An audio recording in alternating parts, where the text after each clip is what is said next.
ሲኦል የሚለውን ቃል ስናስብ ወደ አእምሮአችን ምን ይመጣል?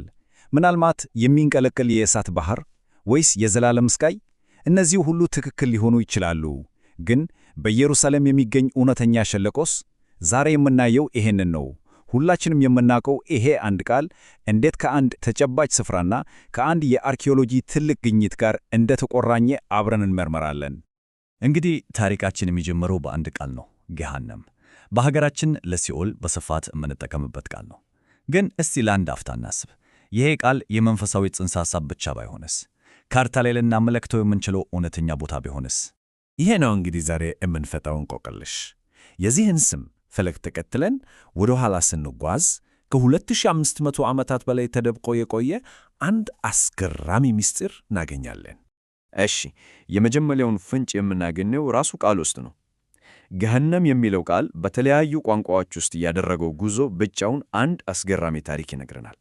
ያው የቃሉን ዝግመተ ለውጥ ስንመለከት በጣም የሚገርም ነው። መጀመሪያ ላይ በዕብራይስጥ ጌሂኖም ነበር የሚባለው። ትርጉሙም የሂኖም ሸለቆ ማለት ነው። ቀላል የቦታ ስም። ከዚያ ወደ ቤተ ክርስቲያን ቋንቋችን ግዕዝ፣ ቀጥሎም ወደ አማርኛ ሲሻገር ግን ትርጉሙ ሙሉ በሙሉ ተለውጦ የእሳትና የቅጣት ቦታ ሆነ። ግን ደግሞ የሚገርመው ገሃነም ብቻውን አይደለም፣ ከጎኑ ሲኦል የሚል ቃልም አለ። ይህም ከዕብራይስጡ ሺኦል ጋር ይመሳሰላል እና የሙታን ዓለምን በአጠቃላይ ያመለክታል። ስለዚህ ገሃነም የእሳት ቅጣትን ሲያመለክት፣ ሲኦል ደግሞ የሙታን ማረፊያ ወይም መቆያ ቦታን ያመለክታል። እና እያንዳንዱ የራሱ የሆነ ትርጉም አለው ማለት ነው። እንግዲህ ስሙ ወደ አንድ እውነተኛ ቦታ እየመራን ነው።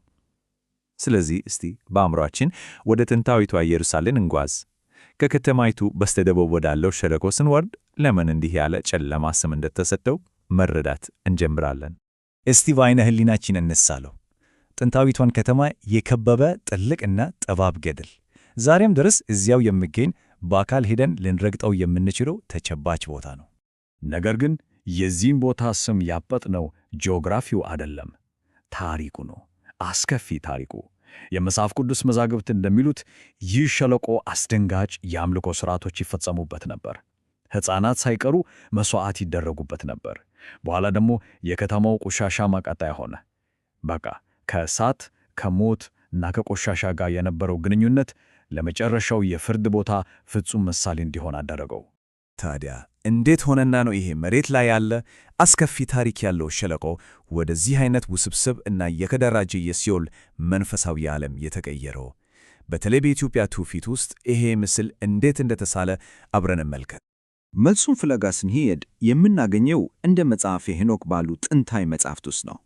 በጣም የሚገርመው ደግሞ ይህ መጽሐፍ ሙሉ በሙሉ ተጠብቆ የሚገኘው በግዕዝ ቋንቋ ብቻ መሆኑ ነው። እነዚህ ጽሑፎች ሲኦልን ዝም ብሎ የሚነድ እሳት አድርገው ሳይሆን የራሱ ሕግና ሥርዓት ያለው ውስብስብ ዓለም አድርገው ነው የሚስሉት። ሄኖክ የሚገልጸው ዝም ብሎ ሁሉንም በአንድ ላይ የሚቀጣ ቦታ አይደለም። ይልቁንም ነፍሳት በምድር ላይ በነበራቸው ሕይወት መሠረት የሚለዩበት 4 የተለያዩ ክፍሎች ያለው የሙታን ተራራ ነው። ይህ የሚያሳየው ሥርዓት ያለው ፍርድ እንጂ እንዲሁ በዘፈቀደ የሚካሄድ ቅጣት አለመሆኑን ነው። ሌሎች ጽሑፎችም አሉ። ለምሳሌ ቅምረ ነገሥት ይህንን ምስል ያጠናክሩታል። ሲኦልን እንደማያመልጡት እስር ቤት፣ በናስ ደጆች እንደታሸገ ውጫዊ ጨለማ ቦታ በማለት ይገልጹታል። እንግዲህ እስካሁን ከተረገመ ሸለቆ ወደ ሲኦል ጽንሰ ሐሳብ እንዴት እንደተደረሰ አይተናል። ግን ቆይ፣ የሸለቆ እውነተኛ ታሪክ እዚህ ላይ ያበቃ? እንደውም ትልቁ ምስጢሩ ገና አልተገለጠም ነበር። መሬት ውስጥ ተቀብሮ ነበር። እናም በ1977 ዓመተ ምህረት ታሪኩ ድንገት አቅጣጫውን ቀየረ። ከሥነ መለኮት ወደ አርኪኦሎጂ፣ በዚያው በሄኖም ሸለቆ ውስጥ። እስቲ የጊዜውን ርቀት አስቡት። ከ2500 ዓመታት በላይ ሸለቆውን ከላይ በሚመለከት የሂኖም ትከሻ ተብሎ በሚጠራው ስፍራ አንድ ጥንታዊ የመቃብር ዋሻ ውስጥ አንድ አስገራሚ ሀብት ለዘመናት ተደብቆ ነበር። በእነዚያ ትንሽ የብር ጥቅልሎች ውስጥ የተገኘው ነገር ግን ስለ መጽሐፍ ቅዱስ ታሪክ የነበረንን አመለካከት ሙሉ በሙሉ የሚገለብጥ ነበር። ይሄ ነው እንግዲህ የመጨረሻው ትልቅ ግርምት። ወሳኙነት ይሄ ነው፣ ዕድሜያቸው። እነዚህ ጥቅልሎች እስካሁን ከተገኙት የመጽሐፍ ቅዱስ ጽሑፎች ሁሉ እጅግ በጣም ጥንታዊ ናቸው። ከታዋቂዎቹ የሙት ባሕር ጥቅልሎች እንኳን በ400 ዓመት ይበልጣሉ። እናም ይሄ ነው እንግዲህ የዚህ ሁሉ ታሪክ አስገራሚው ጥግ። ስሙ ከእርግማን ጋር በተያያዘው በዚያው ቦታ አርኪኦሎጂስቶች ያገኙት እጅግ ጥንታዊ የሆነውን የመለኮታዊ በረከት ቃል ነው። አስቡት፣ ከእርግማን ቦታ የበረከት ቃል! እንዴት ያለ ነገር ነው! ይህ ግኝት ለታሪክ ተመራማሪዎች ትልቅ ነገር ነበር። በቃ ሁሉንም ነገር ነው የቀየረው። መጽሐፍ ቅዱስ የተጻፈበትን ዘመን በተመለከተ የነበሩ ብዙ ንድፈ ሐሳቦችን ውድቅ አድርጓል። እነዚህ የተቀደሱ ቃላት በመጀመሪያው ቤተ መቅደስ ዘመን ጀምሮ ይታወቁና ጥቅም ላይ ይውሉ እንደነበር ተጨባጭ ማስረጃ ሆነ። የጌሄኖም ታሪክ አንድ ትልቅ ነገር ያስተምረናል። ይህም ለአንድ አስፈሪ ነገር የተሰጠ ስም እንኳን ሳይቀር በውስጡ ትልቅ የተስፋ መልእክት ሊይዝ ይችላል። ይሄ ደግሞ እንድናስብ ይጋብዘናል። በየቀኑ በምንጠቀምባቸው ቃላት ውስጥ ወይም ከእግራችን በታች ባለው መሬት ውስጥ ለመገለጥ የሚጠባበቁ ሌሎች ምን አይነት ምስጢሮች ተደብቀው ይገኙ ይሆን?